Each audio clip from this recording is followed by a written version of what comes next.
Hello dear aspirants and welcome to the official channel for the 24/7 Northeast. Swagatam janaso সকলকে 24/7 Northeast official platform leke with me Shubham sir, your English faculty here on this platform. Happy Holi to you all. আজি এই দিনটোত আপোনালোকৰ লগত এটা short session মই লৈ আহিছো ইংৰাজী প্ৰিপাৰেচনৰ বাবে যাতে আপোনালোকৰ এই হোলিৰ সেলিব্ৰেচনৰ মাজতো পঢ়া-শুনা পৰীক্ষাটোৰ বাবে প্ৰিপাৰেচন হেখিনিত কোনো ধৰণৰ বাধা বিঘিনি নাই হেখিনিত কোনো ধৰণৰ ব্ৰেক আহি নপৰে So, অকনমান টাইমৰ এটা ক্লাছ লম যত নেকি আপোনালোকৰ লগত মই এটা ইম্পৰ্টেন্ট টপিক ডিসকাস কৰিবলৈ গৈছো তাৰ পৰা কেইটামান কোৱেশ্চনছ আপোনালোকৰ লগত ডিসকাস কৰিবলৈ গৈছো এমসিকিউজ কেইটামান important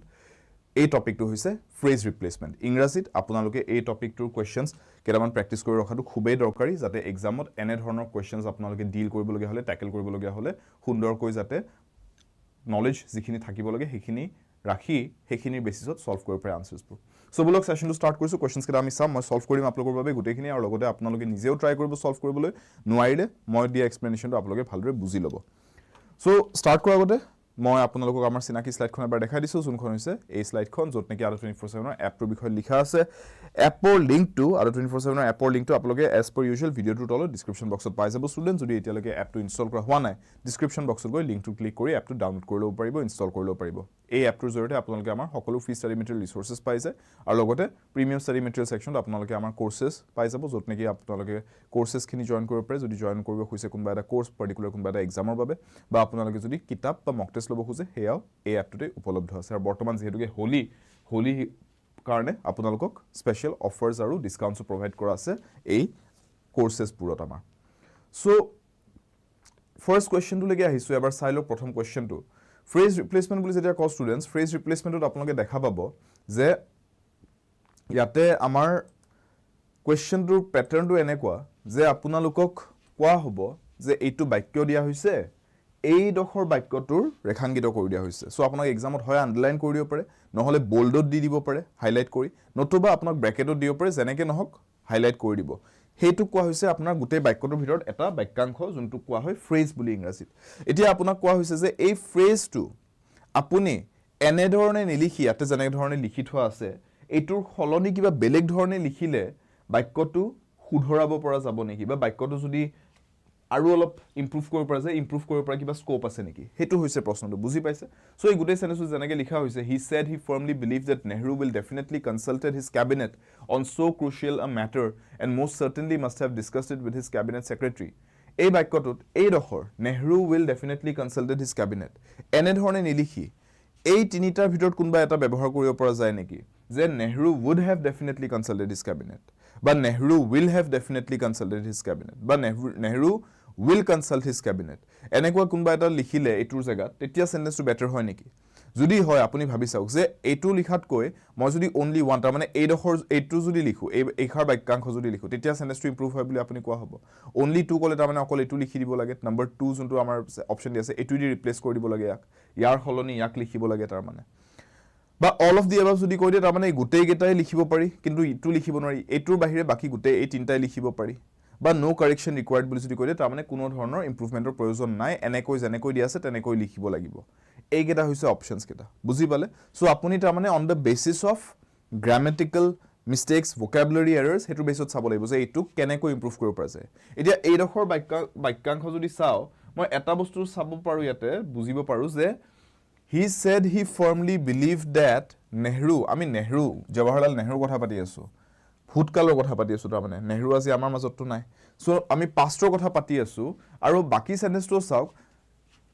he must have discussed it তাৰ মানে নিশ্চয় ডিসকাস কৰিছিলে পাষ্টৰ কথা পাতি আছো ভূতকালৰ কথা পাতি আছো সো আমি ইয়াতে কিয় will বুলি লিখিলো নেহৰু will definitely consulted কিয় লিখিছো will consulted কিয় লিখিছো will to future কাৰণে ইউজ হয় ন he will take the class he will attend the class আমি future কথা ক'বলৈ will লিখো consulted এটো past tense হয় past tense যদি লিখি আছো এটো কিয় future tense ত লিখি আছো এটা বাক্যাংশতে বা এটা বাক্যতে past আৰু future খিচিৰি কৰি লিখি দিব নোৱাৰো ন ৰাইট খিচিৰি আমি বিশ্বকৰ্মা পূজাত খাম ধুনিয়াকৈ বিলাহী টক দি কিন্তু এতিয়া কিয় খিচিৰি কৰি আছো নকৰো ন সো therefore আমি ইয়াতে কি কৰিম ইয়াতে আমি কম যে এটো ভুলটো হৈ আছে আৰু এই গিটাৰ ভিতৰটো আমি will have definitely consulted will consult কলে এনেকুৱা হয় নেহৰুৱে এটো কাম কৰিব আমি ফিউচাৰ কথা পাতিয়ে থকা নাই আমি পাষ্টৰ কথা পাতিছো নেহৰু পাষ্টত তেওঁ কি কৰিছিলে so Nehru would have definitely consulted এইটো লিখাটো কাৰেক্ট হ'ব ৰাইট কাৰণ past tense ত লিখিবলৈ হলে এনেকৈ লিখিব লাগে would বুলি will বুলি নিলিখে so only one is correct so therefore মোৰ আনসাৰটো কি হ'ব a only one that is the correct answer বুজি পালে এইটোৱে হৈছে phrase replacementৰ question এইটো প্যাটাৰ্নতে আহে so আপোনালোকে এতিয়া next questionটো চাওক মই এটাটো solve কৰি দিলো আপোনালোকৰ কাৰণে now you should be able to solve the rest চাই লওক two aides who facilitated the crime have been sentenced to 20 years in prison aides মানে কি জুনে সহায় কৰিছিলে কিবা এটা কামত ইয়াতে কৈছে ক্ৰাইম এটাত সহায় কৰিছিলে কিবা এটা অপৰাধ এটাত কিবা তেওঁলোকে সহযোগ কৰিছিলে সো তেওঁলোকক 20 বছৰ কাৰাদণ্ড দিয়া হৈছে ঠিক আছে two aides who facilitated the crime facilitate কৰা মানে কি সহায় কৰিছিলে ঠিক আছে অপৰাধটো হোৱাত সহায় কৰিছিলে the crime have been sentenced to এইডোখৰ কিবা বেলেগকৈ লিখিব পাৰি নেকি do we need any correction do we need to replace this part with sentence 1 or 2 or 3 or maybe we can use all of them in place of this see ঠিকই তো আছে no sentence to they have been sentenced to 20 years ঠিক আছে তেওঁলোকক কাৰাদণ্ড দিয়া হৈছে 20 বছৰ ঠিক আছে so ঠিকই আছে sentence to have been sentenced right এনেকৈ লিখিম একো ভুল হোৱা নাই প্ৰেজেন্ট পাৰফেক্ট টেন্সত লিখি দিব পাৰো এটো বস্তু তেওঁলোকক এটো শাস্তি দিয়া হল বেছি টাইম হোৱা নাই মাজত ঠিক আছে যেতিয়া আপোনাৰ ধৰিলক কোৰ্টে জাজমেন্টটো দিছে ৰায় দিলে কোৰ্টে তাৰ পিছতে এটো ৰিপৰ্টটো আহিছে সগে সো মাজত বেছি টাইম পাৰ হোৱা নাই ৰিসেন্ট পাষ্টৰ কথা পাতিছো ৰিসেন্ট পাষ্টৰ কথা ক'বলে আমি present perfect tense use কৰিব পাৰো right so therefore ইয়াতে মই ক'ব পাৰো যে in this question we have no correction needed no correction required so E is the correct answer clear next one in southern states of Kerala and Tamil Nadu relief camps had set up for people who left their dwellings fearing these waves could crash against their houses কি লিখিব পৰা যায় এটা কিবা correction লাগিব in southern states of Kerala and Tamil Nadu relief camps had set up for people who left their dwellings fearing these waves would crash against their houses see answer to aploke dekhise sage ami green highlight kori hoisu D option to right both 2 and 3 kyo hoy eto buzi log etia thik ase answer to etue hoy many of you would be saying 2 but 3 but 1 but answer is both of them why both kyo yate ma both 2 and 3 kori hoisu because see ei sentence to apuni enekeo kobo pare je ei kam to kora itimodhe hoi gol thik ase Kerala aru Tamil Nadu states kekhonot jot neki সাগৰৰ ঢৌ আহিছে আৰু সাগৰ ঢৌবোৰ মানুহৰ ঘৰত প্ৰভাৱ পেলাব পাৰে বুলি তাতে কি কৰা হৈছে ৰিলিফ ক্যাম্পছ সেট আপ কৰা হৈছে ঠিক আছে জুনে নিজৰ মানে গুটে নিউজটো এনেকুৱা যে ধৰিলক সুনামিৰ দৰে পৰিস্থিতি বা বৃহৎ বিশাল ঢৌ আহি গৈছে সাগৰৰ মানুহৰ ঘৰবোৰ উটি যোৱাৰ ভয় এটা আছিল আৰু সেই কাৰণে মানুহে নিজৰ জান প্ৰাণ বচাবলৈ ঘৰ এৰি গুছি আহিলে যে পৰিস্থিতি বেয়া হৈছে আমি এতিয়া বৰ্তমান সাগৰ পাৰত ঘৰ থাকিব নোৱাৰো তেওঁলোকে ঘৰ এৰি গুছি আহিবলগীয়া অৱস্থা হৈছে আৰু হেতু কাৰণে চৰকাৰে ষ্টেট গভৰ্ণমেণ্টে তেওঁলোকক ৰিলিফ ক্যাম্প সেটআপ কৰিছে যে আপোনালোকে ইয়াতে আশ্ৰয় শিবিৰত থাকক এতিয়া আশ্ৰয় শিবিৰত থাকিবলৈ আহিছে সেই নিউজটো যে আমি পালো হেতুক আমি এনেকৈ ক'ব পাৰো যে ইতিমধ্যে আশ্ৰয় শিবিৰ বনাই দিয়া হৈছিল তেওঁলোকক আৰু তেওঁলোকে তালৈকে গুছি গৈছিল হেনেকেও ক'ব পাৰো বা আমি ৰিপৰ্ট কৰাৰ দৰে জাৰ্নালিষ্টে যেনেকৈ ৰিপৰ্ট কৰে নিউজত যেনেকৈ কয় তেনেকৈ ক'ব পাৰো যে আশ্ৰয় শিবিৰ বনাই দিয়া হৈছে মানুহবোৰ ইয়ালৈকে আহিব ধৰিছে বা মানুহবোৰ ইয়ালৈকে আহিছে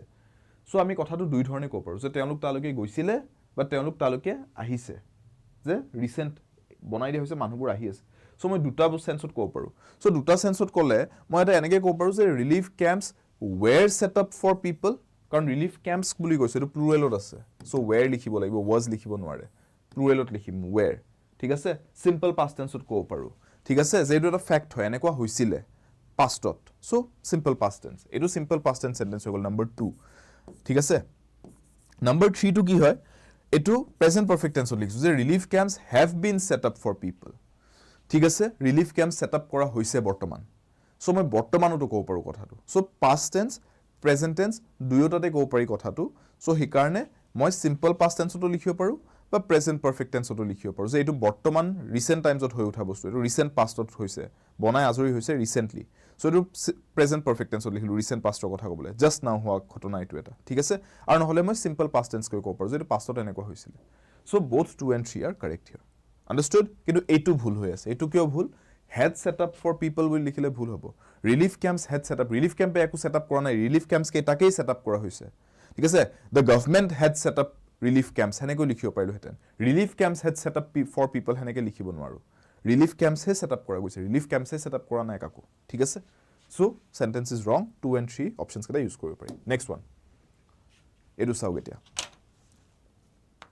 these high petrol পঢ়িছো these high period waves can travel long distances and become more stronger as they reach the coast this sentence is definitely wrong no students এই sentence to definitely ভুল হৈছে কিয় আপুনি stronger লিখিছে এটা চাওক sentence to এটা stronger লিখিছে এটো কি হয় এটো adjective হয় আৰু adjective কি থাকে তিনটা ডিগ্ৰীজ থাকে ৰাইট 3 ডিগ্ৰীজ কি পজিটিভ ডিগ্ৰী বা বেস ফৰ্ম যোনটো adjective টো ইয়াতে কি বুলি লিখিম strong কোনটো শব্দৰ পৰা root word কোনটো পৰা আছে strong শব্দটো পৰা আছে এটো comparative degree compare যদি কৰিবলে হয় comparative degree যদি লিখো তেতিয়া কি লিখো stronger যোনটো ইয়াতে লিখা হৈছে ঠিক আছে stronger বুলি লিখিলো আৰু superlative degree এটা আছে যত নেকি মই লিখিব পাৰো strongest বুলি so now question is মই কোনটো ইউজ কৰিছো ইয়াতে মই ইউজ কৰিছো এটো which is comparative degree এটা কথাটো চাওক comparative degree যদি অলৰেডি লিখিয়ে আছো অলৰেডি মই comparative degree লিখিয়ে আছো stronger comparative degree হৈ গল ন তে মই আৰু comparative degree টো এস্টাবলিশ কৰিবলৈ মোৰ বুলি লিখিব কি দৰকাৰ মই অলৰেডি শব্দটোৰ comparative degree টো ব্যৱহাৰ কৰিলোৱে stronger বুলি লিখাৰ লগে লগে মই বুজি আছো যে দুটা বস্তুৰ মাজত তুলনা কৰি এটাক আনটোতকৈ বেছি শক্তিশালী বুলি কৈ আছো তেনে হলে মই ইয়াতে stronger লিখাটো sufficient মই আকৌ ইয়াতে বেলেগকৈ more লিখিব কোনো প্ৰয়োজনই নাই ঠিক আছে more বুলি কেতিয়া লিখে যেতিয়া আমি এনেকুৱা কোনবা এটা adjective শব্দ লৈছো যোনটোৰ নিজাভবিয়াকৈ er ফৰ্ম এটা নাই যেনেকৈ আপুনি ক'ব পাৰে wonderful শব্দটো এটো এটা adjective হয় wonderful লৈ লওক intelligent লৈ লওক fabulous লৈ লওক যি কোনো ধৰণৰ adjective লৈ লওক ৰাইট যৰ আপোনাৰ er বা est ফৰ্ম নাথাকে wonderful or wonderfuler বুলি কিবা ভাৰ্জন আছে নেকি wonderfulest বুলি কিবা ভাৰ্জন আছে নেকি ইংৰাজীত নাই এনেকুৱা শব্দত আপুনি comparative degree লিখিবলৈ হলে more লিখি লব লগা হয় more wonderful এনেকুৱা শব্দত আপুনি superlative degree লিখিব লগা হলে most লিখিব লগা হয় most wonderful ৰাইট সো এইটোত আমাক প্ৰয়োজন হয় এনেকুৱা শব্দবোৰত more বা most লিখিবলৈ এনেকুৱা adjectives বিলাকক comparative degree আনিবলৈ but already strong শব্দটো এটা comparative degree stronger বুলি আছে ইয়াতে আমাক আৰু more শব্দটোৰ প্ৰয়োজন নাই ঠিক সো therefore যত more option দিছে বা most strong লিখিছে এইবিলাক ভুল কাৰণ more most আমি strong ৰ ক্ষেত্ৰত নিলিখুৱে আমি directly more become stronger লিখিব পাৰো so only one is the correct answer so A would be right ঠিক আছে the high period waves can travel long distances and become stronger as they reach the coast clear এতিয়া এটো sentence চাওক students আপোনালোকে মন কৰিব questions বিলাক solve কৰিব ধৰিলে যে কেইটামান কোৱেশ্চন প্যাটাৰ্নস আপোনালোকে দেখিব যে এইকেইটা প্যাটাৰ্নসৰ ভিতৰতে কোৱেশ্চনটো খুধি আছে তাৰ মানে কি তাৰ মানে আপুনি এটা বস্তু যদি অলপমান যদি তীক্ষ্ণভাৱে আপুনি ভাবি চায় তেতিয়া আপুনি গম পাব যে কেইটামান টপিক যোনকেইটা মই আপোনালোক কৈ থাকো যে এইকেইটা খুব ইম্পৰ্টেন্ট এই ফ্ৰেজ ৰিপ্লেসমেন্ট এৰৰ ডিটেকচনৰ কোৱেশ্চন লগত আপুনি দেখিব এইকেইটা টপিকতে বেছি গুৰুত্ব দি থাকে এইকেইটা টপিকৰ পৰাই প্ৰশ্ন বেছিকৈ বনে এবিলাকতে এৰৰ্স কেটা তাৰ মানে বিচাৰি উলিয়াব পাৰিব আপোনালোকে ঠিক আছে subject verb agreement first then প্ৰেপজিশনছত এৰৰ দেখা পাব আপুনি নিজে চাই থাকিব ইয়াতে প্ৰেপজিশনছত এৰৰ দেখা পায় টেন্সেছত এৰৰ দেখা পাব অলপ আগতে আমি সলভ কৰি আহিলো টেন্সেছত এৰৰ থকা কোৱেশ্চন কেটামান ৰাইট এডজেক্টিভস আৰু এডভাৰ্বছৰ ভিতৰত এৰৰ্স দি দিয়ে এটো এই মাত্ৰ আমি যোনটো সলভ কৰিলো কোৱেশ্চনটো হেতু এডজেক্টিভৰ এৰৰ আছিল নহয় জানো এইবোৰ বস্তু এইকেটাৰ ভিতৰত আপোনাৰ এৰৰ্স খুব বেছি দেখা পাব আপুনি এইকেটাৰ বেসিসতে জেনাৰেলি চেক কৰি ললে আপুনি এৰৰ ডিটেক্ট কৰি উলিয়াই দিব পাৰে ফ্ৰেজ ৰিপ্লেসমেন্টত আপুনি এইকেটা বস্তুৰ ভিতৰতে পুতুককে চাব পাৰে যে কিবা এৰৰ আছে নেকি ঠিক আছে in turn to be driven by the desire to secure itself from Islamist groups China is trying to build a rival military base in Afghanistan চাওক কথাটো এটো কব খুইছে ইসলামিষ্ট গ্ৰুপস টেৰৰিষ্ট গ্ৰুপস যোনখিনি আছে হিহতৰ পৰা নিজকে গাৰ্ড কৰিবলৈ নিজকে ৰক্ষা কৰিবলৈ চাইনাই এটা নিজাভবিয়াকৈ এটা মিলিটাৰী বেস এটা এই ইসলামিষ্ট গ্ৰুপস বিলাকক কাউন্টাৰ কৰিবলৈ হেনেকুৱা বেস এটা আফগানিস্তানত স্থাপন কৰিব বিচাৰিছে তাৰ মানে কি হিহতে they are driven by the desire সিহঁতে সেই ডিজায়াৰটোৰ পৰা ড্ৰাইভটো পাই, ইনস্পিৰেশ্যনটো পাই, উৎসাহটো পাই পেলাই কামটো কৰি আছে। চ' আমি লিখোঁতে টু বি ড্ৰিভেন বুলি লিখিম নেকি? টু বি ড্ৰিভেন লিখিব নালাগে। In turn driven by the desire এনেকৈ লিখিব পাৰোঁ। Driven by the desire to secure itself, আৰু ড্ৰিভেন বাই বুলি কয়, ড্ৰিভেন উইথ, ড্ৰিভেন এলং নকয়। ঠিক আছে? বুজি পালে এৰৰটো ক'ত ক'ত আছে? গোটেইকেইটাত মই কাটি দেখাই দিছোঁ ক'ত ক'ত ভুলটো হৈ আছে। ঠিক? ড্ৰিভেন বাই ছামথিং। ঠিক আছে? ইউ আৰ ড্ৰিভেন বাই কাৰেজ, ইউ আৰ ড্ৰিভেন বাই ফিয়াৰ, ইউ আৰ ড্ৰিভেন বাই এংগাৰ, এনেকৈ ক'ব পাৰি। ড্ৰিভেন বাই ছামথিং তাৰমানে কোনটো বস্তুৱে আপোনাক আগলৈকে ঠেলি আছে, কোনটো বস্তুৱে আপোনাক উৎসাহ দি আছে, কোনটো বস্তুৱে আপোনাক ইনষ্টিগেট কৰিছে কিবা এটা কাম কৰিবলৈ। ঠিক আছে? So' China is driven by the desire to secure itself from Islamist groups. ঠিক আছে? এই কামটো ক'ৰ পৰা উৎসাহটো পালে এই কামটো কৰিবলৈ, ৰাইভেল বেছ এটা বনাবলৈ আফগানিস্তানত, এই বস্তুটোৰ পৰা যে they want to secure themselves from Islamist groups. সেই ডিজায়াৰটোৰ ড্ৰাইভটো পালে, ড্ৰিভেন বাই দ্যাট ডিজায়াৰ, সেনেকৈ কোৱা হয়। ঠিক আছে? Answer will be only one. ঠিক আছে? বাকী ক'ত ক'ত ভুল আছে বুজি পালে ন? কাটি দেখাই দিছোঁ ক'ত ভুল হৈছে। ড্ৰিভেন বাই বুলি কয়, ড্ৰিভেন উইথ, ড্ৰিভেন এলং নকয়। ঠিক আছে? So' only one, A is the correct answer here. Clear? Okay. Next. And with each individual becoming enlightened, the whole level of consciousness of humanity goes a little higher. তাৰমানে কি কৈছে? মানুহৰ যোনটো consciousness, ঠিক আছে? এজন একোজন মানুহৰ ব্যক্তিগত স্তৰত যোনটো কনচিয়াছনেছ, যোনটো এটা স্পিৰিচুৱেল আপুনি ক'ব পাৰে এটা awareness, সেই বস্তুটোতো থাকেই, কিন্তু এজ আ হোল আমি যদি হিউমেনিটিৰ কনচিয়াছনেছটো চাবলৈ যাওঁ, এই গোটেইবোৰ মানুহ, গোটেইবোৰ সৃষ্টিত যিমান মানুহ আছে, সেই গোটেইকেইজনৰ কনচিয়াছনেছটো মিলি পেলাই অভাৰঅল হিউমেনিটিৰ কনচিয়াছনেছটো বনি আছে, মাছ কনচিয়াছনেছ বুলি আমি যোনটো কওঁ। চ' একোজন মানুহৰ যদি নিজা ব্যক্তিগত যদি কনচিয়াছনেছটো বৃদ্ধি হয়, গ্ৰ'থ হয়, বাঢ়ে, তেনেহ'লে এজ আ হোল হিউমেনিটিৰ, মানৱতাৰ অভাৰঅল কনচিয়াছনেছটো তাৰমানে একেলগে বৃদ্ধি হৈ যাব ন? 1+1+1 যদি 3 হয়, মই 1 কেইটাক যদি 2 কৰি দিব পাৰোঁ, 2+2+2 কৰি দিলে 6 হৈ যাব। সেই কথাটো কৈছে। চ' এতিয়া কথাষাৰ ক'লেতো ঠিকেই, লিখোঁতে ঠিকেই হৈছে নে নাই বস্তুটো? And with each individual becoming enlightened কোৱাটো ঠিকেই হ'ব, নে become enlightened, becoming enlightened, became enlightened কোৱাটো কাৰেক্ট হ'ব? ইয়াতে no correction is required, নহয় জানো? আপোনালোকে যদি ABCD কৈও আছে, নিজেই ভাবি চাওক। এনেকেইতো কম কথাষাৰ, এই বস্তুটো হ'লে এই বস্তুটো হ'ব। ঠিক আছে? এনেকেই ক'ব পাৰোঁ, যেনেকৈ ইয়াতে লিখিছে, and with each individual becoming enlightened, এই বস্তুটো হ'লে the whole level of consciousness of humanity goes a little higher, এইটো হ'ব। এনেকৈ ক'লোঁ। চ' মই ইয়াতে যদি লিখিবলৈ যাওঁ become enlightened বুলি ক'লে এইটো মই কিবা এটা আদেশ দিয়াৰ দৰে হৈছে। Come on, become enlightened, do this, do that, সেনেকৈ কোৱাৰ দৰে হৈছে। সেইটো ইয়াতে খাপ নাখাব, become wordটো মিলা নাই। And with each individual becoming enlightened কৰাটো এইটো ক্ৰিয়া শব্দ হৈ যায়।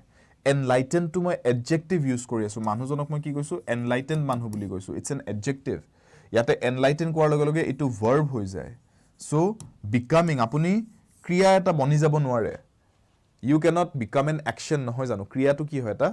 এক্টিভিটি বা এটা ক্ৰিয়া শব্দ বুলি, শব্দটোৱে ক্ৰিয়া, তাৰমানে এটা কিবা এটা কাম এটা, কিবা এটা একশ্যন এটা। আপুনি একশ্যন এটা বনি যাব নোৱাৰেতো।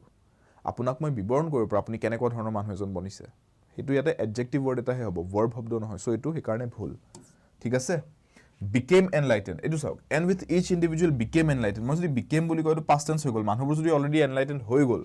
the whole level of humanity, consciousness of humanity goes a little higher, goes বুলি ক'বলৈ আৰু স্কোপ নাই, went a little higher ক'ব লাগিছিল তেতিয়া। যদি মানুহ চব enlightened হৈয়ে গ'ল অলৰেডি, past tenseত কৈ দিলোঁ became enlightened বুলি, তে অলৰেডি overall consciousnessটো বাঢ়ি গ'লে অলৰেডি, তেতিয়া মই এইটোক goes ক'ব নোৱাৰোঁ, went a little higher ক'ব লাগিব, যে অলৰেডি হৈ গ'ল এইটো।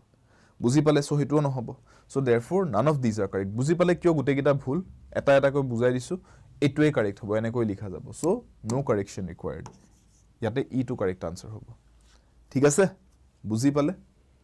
Next one. They get angry if you call it poetry, whereas poetry is a far higher expression than prose. ঠিক আছে?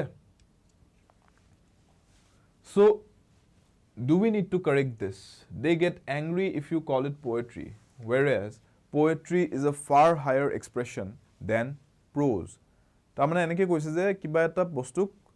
কবিতা বুলি কওঁতে মানুহৰ খং উঠিছে কিন্তু আচলতে কবিতাটো প্ৰজতকৈ টেক্সট হিচাপে লিখাতকৈ সেইটো এটা তাতকৈ খুব বেছি উন্নত হায়াৰ ফৰ্ম অফ এক্সপ্ৰেছন হয় পোয়েট্ৰিটো সো তাৰমানে পোয়েট্ৰি বুলি কোৱাটো এটা কমপ্লিমেণ্টহে দিয়া হৈছে বস্তুটোক তাৰ গুণগানহে গোৱা হৈছে মানুহে এইটোত খং কৰিবলগীয়া একো নাই আচলতে যোনটো বস্তু তেওঁলোকে কৈছে এইটো কবিতা বুলি কেলে ক'ব তেওঁলোকে আসলে ভালহে পাব লৈছে সেইটো কবিতা বুলি কৈছে কাৰণ কবিতাটো এটা ফাৰ হায়াৰ ফৰ্ম অফ এক্সপ্ৰেছন বুলি কৈছে ঠিক আছে সো লিখাটো ঠিক হৈছে নে whereas poetry বুলি লিখাটো ঠিক হ'ব নে despite poetry since poetry although poetry কোন কিবা বেলেগ লিখিব লাগিছিল নেকি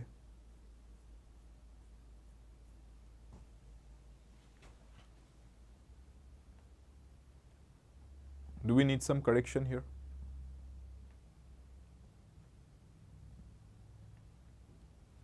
take a look despite poetry বুলি ক'ব পাৰো নেকি despite বুলি ক'ব নোৱাৰো ন despite poetry being এনেকে লিখিব পাৰিলো হেতেন despite poetry being a far higher form of expression হেনেকৈ লিখিব পাৰি কিন্তু ইয়াতে being বুলি লিখাই নাই সো ইয়াতে মই হেতু ক'ব নোৱাৰো ৰাইট যে despite লিখি দিম নোৱাৰি ইয়াতে despite লিখিবলৈ ঠিক আছে সো বাকি গেটা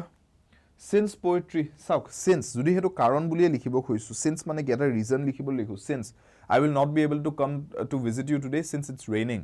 তাৰমানে বৰষুণ দি থকাৰ বাবে মই আপোনাক আজি লগ ধৰিব নোৱাৰো মই ৰিজন দিবলৈ since লিখিব পাৰো কিন্তু ইয়াতে মই ৰিজন কৈছো জানো হেতু ৰিজন কোৱা নাই মই ডিফাৰেন্সটো বুজাই আছো যে মানুহে যদিও গালি পাৰিছে আচলতে কিন্তু ভালহে পাবলৈছিল তেওঁলোকে এইটো কথা ঠিক আছে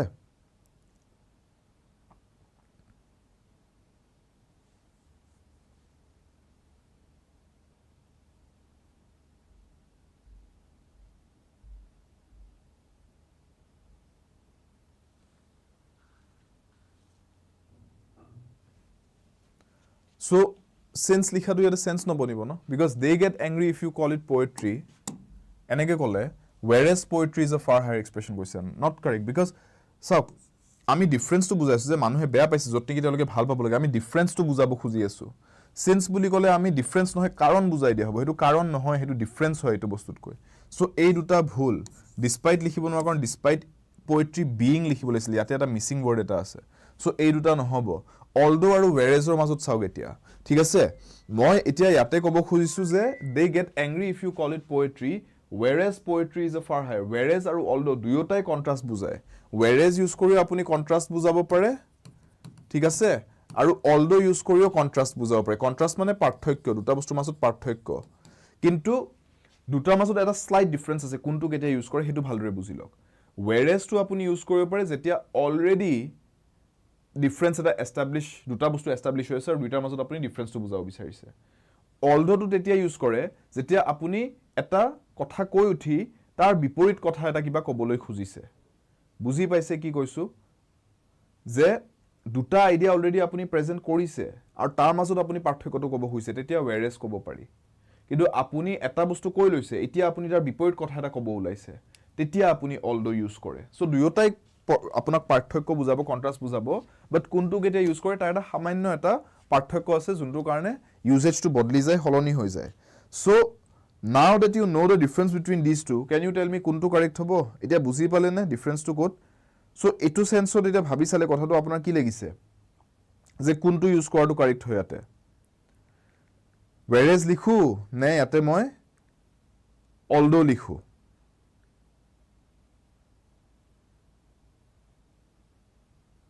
yes আপোনাৰ লাগিছে নেকি ইয়াতে অলৰেডি আমি কিবা ডিফাৰেন্স এটা এস্টাবলিশ কৰিব পাৰি দুটা বস্তু কথা কৈছো নাই কোৱা ন আমি ডিফাৰেন্সটো নতুনকে ইন্ট্ৰোডিউস কৰিব খুইছো সো মই কবহে খুইছো যে they get angry if you call it poetry এনেকে এটা আইডিয়া প্ৰেজেন্ট কৰি ললো তেওঁলোকে খং কৰে দেই পোয়েট্ৰি বুলি ক'লে তাৰ পিছত মই এটা ডিফাৰেন্স কব খুইছো ইন্ট্ৰোডিউস কৰিব খুইছো এটা ডিফাৰেন্ট বস্তু এটা কিন্তু পোয়েট্ৰিটো কিন্তু প্ৰজতকৈ খুব হায়াৰ ফৰ্ম অফ এক্সপ্ৰেছন দেই সো মই নতুনকৈ এটা ডিফাৰেন্স ইন্ট্ৰোডিউস কৰিব খুইছো কন্ট্ৰাষ্ট সো বেটাৰ মই although লিখো ন whereas লিখাতকৈ better hobo মই although বুলি লিখো so although c বুলি ক'লে better hobo that is only 3 they get angry if you call it poetry although poetry is a far higher expression than prose understood ঠিক আছে so ইয়াতে although লিখাটো best option 3 clear বুজি পালে এই ডিফাৰেন্সটো মনত ৰাখিব এই কোৱেশ্চনটো ডিসকাস কৰাৰ লগতে ডিফাৰেন্সটো বুজাই দিছো ঠিক আছে so keep that in mind Unless the court is not infallible, its authority and that of the Constitution will survive only if it remains independent. Unless the court is not infallible বুলি কৈছে, its authority and that of the Constitution will survive only if it remains independent. So unless the court লিখিব পাৰোনে? মই এটো ক'ব খুজিছো যে কোৰ্টখন court কাছাৰী আমাৰ জুডিচিয়াৰীটো তাৰমানে আমাৰ আইনখন কেতিয়াও ভুল নকৰে হেনেকুৱা নহয় ইনফেলিবল মানে কি নেভাৰ মেক্স এন এৰৰ কেতিয়াও ভুল নকৰে হেতুক ইনফেলিবল বুলি কয় মই ক'ব খুজিছো কোৰ্টখন তেনেকুৱা নহয় যে কেতিয়াও ভুল নকৰিব হ'ব পাৰে কেতিয়াবা কোৰ্টৰ আইনৰো ভুল হৈ যাব পাৰে কেতিয়াবা ঠিক আছে তাৰ পিছত মই কৈছো যে আনলেছ এই ওয়াৰ্ডটো যে ইউজ কৰিছো এটো বুজাই আছে কিন্তু যদিও কোৰ্টখন এনেকুৱা নহয় যে কেতিয়াও হি ভুল কৰিব নোৱাৰে কিন্তু তাৰ অথৰিটি আৰু আমাৰ কনস্টিটিউশন আমাৰ সংবিধানখনৰ অথৰিটিটো তেতিয়াহে বজাই ৰাখিব পৰা যাব will survive only if it remains independent যদি একিটাক আমি ইন্ডিপেন্ডেন্ট ৰাখো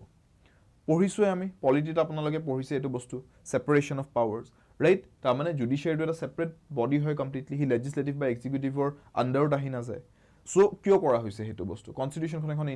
এটা আমি ইন্ডিপেন্ডেন্ট বস্তু হিচাপে কনস্টিটিউশন মতে গুটে দেশখন চলে কিয় কৰা হৈছে এটো বস্তু কাৰণ কিবা এটা অথৰিটি এটা লাগিব যোনটোৱে সব বস্তুক নিউট্ৰেল ভাবে চাব পাৰে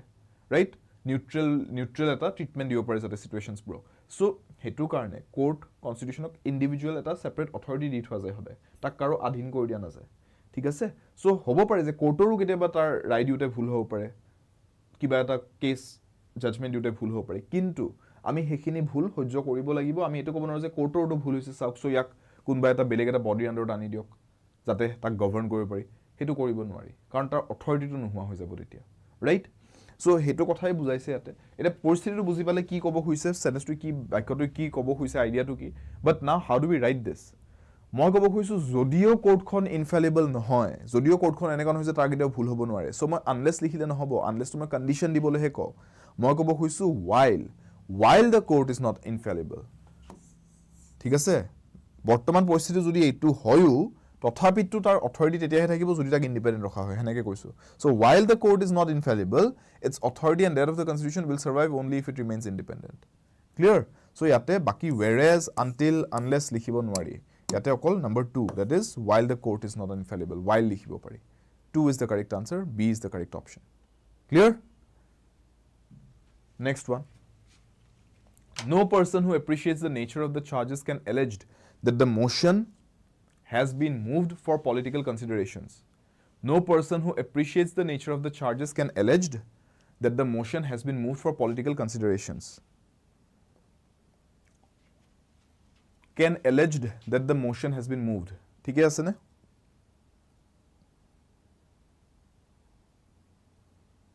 এটো লিখাটো ঠিক হ'ব নে বেলেগকৈ লিখিব লাগিব? Options কি দিয়া আছে can allege that the motion has been moved. Can allege that the motion has been moved. Could alleged. Egeta options dia ase. So, gutegitar bhitorot kuntu correct.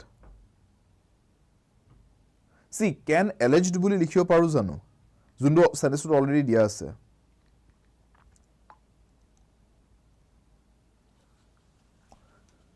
See, no person who appreciates the nature of the charges eneko jetia koisu etu moi as fact hisabe koisu je etu kuno manhe koribo nware eneke jodi ko etu kuno man koribo nware to moi can alleged etu past tense ot likhile nohobo ঠিক আছে মই এনেকুৱা sentences bur simple present ot likhibo lage jiman paru ঠিক আছে etu kuno koribo nware nobody can do this eneke ko nobody could do this boli noko ঠিক আছে বা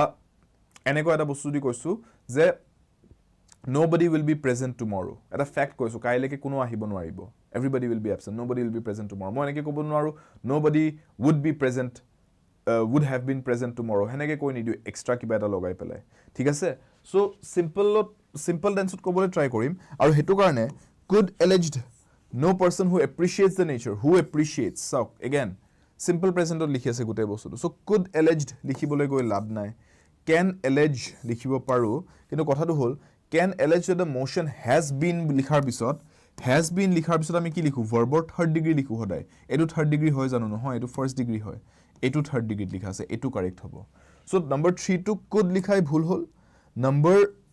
1 aru 2 bhitorot 1 to etu karone bhul karon move likhi dise has been likhi move likhise has been likhile hodai ami has had have লিখিলে সদায় verbৰ third degree লিখো যদি been লিখি লৈছো মাজত ইয়াতে সদায় third degree of the verb আহিব so এটো sentence 2 টো হে অকল কাৰেক্ট 1 টো ভুল ঠিক আছে আৰু এটো তো ভুলে alleged লিখি থৈছে কাৰণে so আমি ক'ব পাৰো number 2 is correct option B is the correct answer ঠিক আছে no person who appreciates the nature of the charges can allege that the motion has been moved for political considerations all right next I will solve as the level of emotional connectivity they get from Facebook has diluted users are deciding the privacy they sacrifice is not matched by a counterbalancing benefit তাৰমানে এটো কথা কৈছে যে ফেসবুকত প্ৰথম মানুহে কিয় আহিছিলে বা যিকোনো ধৰণৰ সোশ্যাল মিডিয়াত প্ৰথম মানুহ কিয় এংগেজ হৈছিলে কিবা এটা লেভেল অফ কানেক্টিভিটি পাইছিলে যে মানুহৰ লগত আমি আমাৰ পুৰণি ফ্ৰেন্ডছ পাতি বা যোনখিনি মানুহৰ লগত আমি ডে টু ডে বেসত কানেক্টেশনত থাকিব নোৱাৰো তেওঁলোকৰ লগত আমি এটা যাতে কানেকশন এটা পাও এটা যাতে কানেক্টিভিটি থাকিব পাৰো বাট লাহে লাহে কি হৈ গল গুটেটো এটা এড স্পেসৰ দৰে হৈ গল ৰাইট ফেসবুক ইনষ্টাগ্ৰাম গুটেবোৰ আজিৰ দিনত একোটা এড স্পেসৰ দৰে সবে নিজৰ মানে কিবা কিবি বনাই গৈ আছে আৰু মানুহে তাতে বহি তেওঁলোকক চাই থাকাটো এটা কাম হৈছে স্ক্ৰল কৰি থকা ডুম স্ক্ৰলিং বুলি আমি যোনটো কওঁ ৰাইট আৰু তাতে কোনো ধৰণৰ আপুনি ইমোশনাল কানেক্টিভিটি নাপায় ৰাইট আপোনাৰ মানুহ যিখিনি আপোনাৰ চিনাকি মানুহ ফলো কৰিব লগা আছিল আপুনি হেখিনি কৰাৰ পিছত আপুনি সেই মানুহকেজনৰ যিমানখিনি আপডেটস পাই থাকে তাতকে বেছি আপোনাৰ তাত এডস কিবা কিবি বেলেগ কন্টেন্ট হেবিলাকে বেছি আহি থাকে সো লাহে লাহে কি হৈছে মানুহৰ ইমোশনাল কানেক্টিভিটিটো এনেও নাপায় ফেসবুক ইনষ্টাগ্ৰামত উলুটা আৰু ইমোশনাল কানেক্টিভিটি কমিহে যায় মানুহৰ লগত মানুহে প্ৰকৃত অৰ্থত মানুহৰ লগত উলাই গৈ কথা পতা সাচিনাকি হোৱা নতুন মানুহৰ লগত হেবিলাক হোৱাতকৈ এখন ডিজিটেল ৱৰ্ল্ডত আবদ্ধ হৈ যোৱাৰ দৰে হৈছে সো ইমোশনাল কানেক্টিভিটিটো কমি আহাৰ লগে লগে মানুহে এটা বস্তু ৰিয়েলাইজ কৰিলে যে আমি যদি আমাৰ হে ইমোশনাল কানেক্টিভিটিটো যোনটো অৰিজিনাল আইডিয়াটো আছিল এনেকুৱা সোশ্যাল মিডিয়া এপৰ হেতুটো যদি পোৱাই নাই তে আমি এই সোশ্যাল মিডিয়া এপ ফেসবুকৰ দৰে এপ বিলাকতো আমাৰ প্ৰাইভেসি স্যাক্ৰিফাইস কৰি আছো আমি আপুনি চাব আপুনি গুগলত কিবা এটা সাৰ্চ কৰিব দুদিন পিছত তাৰে এডভাৰটাইজ দেখা পাব আপুনি নিজৰ ফেসবুকৰ ইনষ্টাগ্ৰামত মানে কি আপোনাৰ প্ৰাইভেসি ডেটা গৈ আছে ফেসবুকৰ আপোনাৰ প্ৰাইভেসি ব্ৰিচ হৈ আছে এক ধৰণে আপুনি স্যাক্ৰিফাইস কৰিছে ফেসবুক ইউজ কৰিবলৈ নিজৰ প্ৰাইভেসিটো সো যদি স্যাক্ৰিফাইস কৰিছে প্ৰাইভেসিটো তাৰ বেনিফিট কিবা এটা পাব লাগে ন হে ইমোশনাল কানেক্টিভিটিটো আছিল বেনিফিটটো হেতুৱে নোপোৱা হৈ গৈছো সো তেনেহলে কাউন্টাৰ ব্যালেন্স কৰিবলৈ হে প্ৰাইভেসি ব্ৰিচ হোৱা স্যাক্ৰিফাইস কৰাটো আমাৰ বলিদানটো হেতুৱেকো কাউন্টাৰ ব্যালেন্সিং বেনিফিট পোৱা নাই হেই কথাটো কৈছে সেন্টেন্সটোৱে সো সেন্টেন্সটো তো বুজি পালে ন so now that is the idea that the sentence is trying to present লিখাটো ঠিক হৈছে নে as the level of emotional connectivity they get from Facebook has diluted হেনেকৈ লিখাটো ঠিক হ'ব নে কি বেলেগ above the level of emotional connectivity down the level of emotional connectivity in spite of the level of emotional connectivity so above down লিখাটো তো এনেও ভুলে হৈছে ন above the level of এটা আমি above down উপৰ তলৰ কথা পাতাই নাই ঠিক আছে আমি কৈছো যিহেতুকে ইমোশনাল কানেক্টিভিটিৰ লেভেলটো কমি আহিছে হেইবাবে মানুহে বুজিব ধৰিছে যে আমাৰ প্ৰাইভেসি স্যাক্ৰিফাইস কৰাটো সাফিশিয়েন্ট বা আমাৰ প্ৰাইভেসি স্যাক্ৰিফাইস কৰাটো সাফিশিয়েন্ট আমি একো বেনিফিট পোৱা নাই সো ইন স্পাইট অফ লিখিব পাৰা গল হয় কিন্তু ইন স্পাইট অফ কেতিয়া লিখে যদি আমি কব খুজিছো যদিও আমি ইমোশনাল কানেক্টিভিটিটো পাইছো ফেসবুকৰ পৰা তথাপিতো হেনেকুৱা কথা এটা যদি কব খুজিলো হয় তেতিয়া মই লিখিলো in spite of the level of emotional connectivity of Facebook users are not feeling very interested হেনেকৈ যদি কলো হেতেন তেতিয়া সেন্স বনে যদিও কানেক্টিভিটিটো পাইছো তাৰ মানে কিন্তু আমি হেতুটো কোৱা আমি কৈছো ইমোশনাল কানেক্টিভিটিটো কমিব ধৰিছে সো আমি as the level of emotional connectivity has dilute হোৱা মানে কমি যোৱা হেনেকে লিখাটোই কাৰেক্ট হ'ব ইন স্পাইট অফ লিখিলেও ভুল হ'ব ইয়াতে এটো পৰিস্থিতি ইন স্পাইট অফ না লাগে so here the answer is no correction required ইয়াতে আমাক কোনো ধৰণৰ কাৰেকশন না লাগে সেন্টেন্সটো যেনেকৈ দিয়া আছে তেনেকৈ কাৰেক্ট ক্লিয়াৰ আন্ডাৰস্টুড ঠিকে সো স্টুডেন্টস আপোনালোকক মই আৰু ইয়াতে দুটা কোৱেশ্চন দিছো এইকেইটা চাই লওক এইকেইটা আমি যোনকেইটা চালু তাতকে অলপ ইজিয়ে হয় বাৰু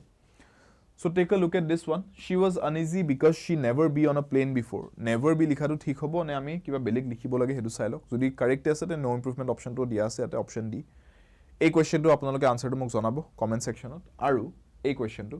they only work when they have no money এই কোৱেশ্চনটো চাব ঠিক আছে they only work when they have no money only work when is this correct or do I need to replace this কিবা বেলেগ লিখিব লাগিব নেকি তাৰ খলনি যদি না লাগে নো ইমপ্ৰুভমেন্ট অপচন ডি এনেকৈ লিখাটো ঠিক হ'ব বুলি আপুনি ক'ব পাৰে ক্লিয়াৰ এই দুটা কোৱেশ্চন মই আপোনালোক প্ৰেক্টিছৰ কাৰণে দিছো কমেন্ট সেকশনত মোক ইয়াৰে আনসাৰস কেটা জনাব ঠিক আছে এই টপিকটো আজি যোনটো ডিসকাস কৰিলো ফ্ৰেজ ৰিপ্লেসমেন্ট আৰু মই অলপমান ডিফিকাল্টি লেভেলটো হায়াৰ ৰাখি আপোনালোক কোৱেশ্চনছ কেটা প্ৰেক্টিছ কৰাইছো যাতে বুজি পায় যে কি টপিকস কি ধৰণৰ কনসেপ্টছৰ বেছিছত এই কোৱেশ্চনছবোৰ খুধে আপোনালোকক মই অলপমান হাই ডিফিকাল্টি প্ৰেক্টিছ কৰাই দিও সদায় যাতে আপোনালোকে এক্সামত গৈ আনসাৰ্স বিলাক যোনবোৰ আপোনালোকে এটেম্প কৰিব লগা হয় কোৱেশ্চনছবোৰ ইজি পায় আনসাৰ্সবোৰ যাতে আপোনালোকে ফিল কৰে যে এইবিলাকটো পাৰিছোৱে কাৰণ ইয়াতকে ডিফিকাল্ট কোৱেশ্চনছ প্ৰেক্টিছত আমি সলভ কৰি আহিছো সো হেতু কাৰণে অলপমান ডিফিকাল্ট কৰাও প্লিজ ডোন্ট বি কমপ্লেইনিং যে স্যাৰ ইমান ডিফিকাল্ট কিয় কৰাইছে ডোন্ট কমপ্লেইন যে ডিফিকাল্ট বেছি কিয় কৰাইছে মই যদি বেছি ইজি কোৱেশ্চনছ কৰাও তেতিয়া আপোনালোকে কমপ্লেইন কৰিব স্যাৰ ইমান ইজি কোৱেশ্চনছ কিয় কৰাইছে যদি ডিফিকাল্ট কোৱেশ্চনছ আহি যায় clear so keep that in mind নাও ক্লাসটো ইয়াতে এন্ড কৰিছো আপোনালোকক এন্ড কৰাৰ আগতে মই মোৰ কোডটো কৈ দিছো y577 যেহেতুকে বৰ্তমান আপোনালোকৰ কাৰণে হোলি উপলক্ষে আদা 24/7 এ ভালেখিনি বেনিফিটস দি আছে কোৰ্সেছত কিতাপত মক টেষ্ট এই গুটেইবোৰত সো কোৰ্সেছত অফাৰ্সবোৰ লবলে price drop double validity benefit খিনি লবলে y577 কোডটো এপ্লাই কৰিব আৰু প্ৰেক্টিস পেপাৰস বা মক টেষ্টস বা বুকস লবলৈ আপোনালোকে y577 কোডটো এন্ডত s এলফাবেটটো এড কৰি দিব y577 for courses y577s for everything else क्योंकि पढ़ेंगे साथ साथ with Shubham sir course y577 course কৈ দিছো 5টা বজাত সন্ধিয়া সোমবাৰ পৰা শনিবাৰ আপোনালোকৰ এই ক্লাसेस কেটা ৰেগুলাৰলি পাই যাব Monday to Saturday 5 pm only on Adjective 24/7 north east session যদি ভাল পাইছে লাইক বাটনটো হিট কৰি দিব শেয়াৰ কৰিব পাৰে সেশনটো আপোনালোকৰ ভাইটি ভন্টি দাদা বা লগ বন্ধু জনে প্ৰিপেয়াৰ কৰিছে এক্সামছৰ বাবে APDCL পৰীক্ষা আসাম পুলিচ পৰীক্ষা আৰু ডিএমই নন টেকনিক্যাল পৰীক্ষা সন্মুখত আছে সো আপোনালোকে শেয়াৰ কৰি দিব সেশনটো যাতে তেওঁলোকে সুন্দৰকৈ প্ৰিপেয়াৰ কৰিব পাৰে ইংলিশখিনি যাতে সুন্দৰকৈ কভাৰ হৈ যায় তেওঁলোকৰ and yes comment section of last দুটা কোৱেশ্চনৰ আনসাৰ্স কেটা আপোনালোকে জনাব and once again everyone happy Holi stay tuned to Adjective 24/7 Northeast পঢ়াৰ বাবে আড্ডা সফলতাৰ বাবে আড্ডা ইংৰাজীৰ বাবে শুভম স্যাৰ লগ পাম ক্লাছেছত until next time take care